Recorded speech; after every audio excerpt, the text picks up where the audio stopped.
Hello hi नमस्ते, कैसे हैं आप सब लोगों का मुस्कुराता हुआ चेहरा। मैं समझ गया हूँ आप लोग अच्छे हैं, कोई जवाब देने की जरूरत नहीं है आप लोगों को।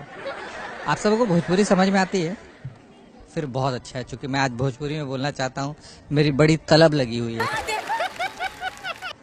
देखिए, यूपी बिहार के लोग संगीत प्रेमी होते हैं, संगीत का बहुत शौक होता है, और हमको लगता है कि इसी का प्रेशर है कि भोजपुरी इंडस्ट्री वाले रोज 10-20 एल्बम यूट्यूब पे रिलीज कर देते हैं। 95% उसमें से छोड़ दिया जाए तो बाकी सारा फैमिली सॉन्ग आप अपने परिवार के साथ एंजॉय कर सकते हैं। हाँ हाँ, भोजपुरी में बोले भाई, आड़बड़ा गला माहौल ना बनाई। तो भोजपुरी गाना काफी अश्लील मतलब मानल जाला, कहल जाला कि बहुत ज्यादा इसमें एडल्टनेस है और बहुत गंदगी दिखाई जाती है। हालांकि हम कई बार देखें यही देखने के लिए, लेकिन हमको लगता है कि हम लोगों का टेस्ट इतना भी खराब नहीं। ये सब चीज़ देखने के लिए कहाँ जाना है, कौन सा साइट है, कहाँ काम असली हो रहा है, वो सब भी यूपी बिहार के लोग को पता है। अब मुख्य ओकर पात्र बिंदु या मतलब केंद्र कहली या फिर ओकर सब्जेक्ट कहली जवानी।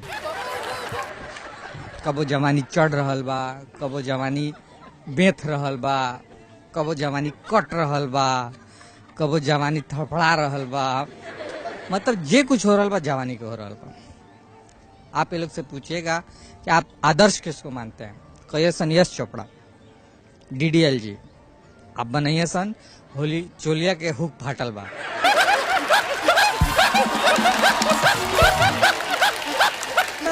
अजीब भैया तो घर पे कबो ना रही हैं, अरब गल रही हैं, बंगाल गल रही हैं, पंजाब गल रही हैं कमाए।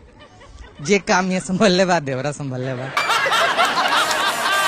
तो हम एक बार अपन भोजपुरी गाना सुनत रही। बड़ा दुख के बात बा भाई, मराठा आदमी मराठी गाना सुनेला, गुजराती गुजराती गाना, पंजाबी पंजाबी गाना, लेकिन बिहारी आदमी भोजपुरी गाना सुन ले। ओहो, हम खुद सुनत रहनी तो हमारे एगो महिला मित्र उ सुन लेलक, पकड़ लेलक। बल्कि भोजपुरी गाना तो सुनते हुए आपको सिर्फ पकड़ा जा सकता है, देखा नहीं जा सकता।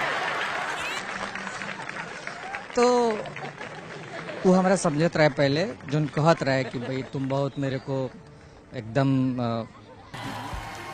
हैंडसम लगते हो, तुम मेरे को एकदम तुमको देख के फील आता है, तुमको देख के एकदम तुम एक सेडक्टिव पर्सनालिटी हो। जब भोजपुरी सुनते हुए देख लेला तब कहती है कि तुम अश्लील हो, फुअड़ हो, तुम्हारा शक्ल राजकुंद्रा से मिल रहा है।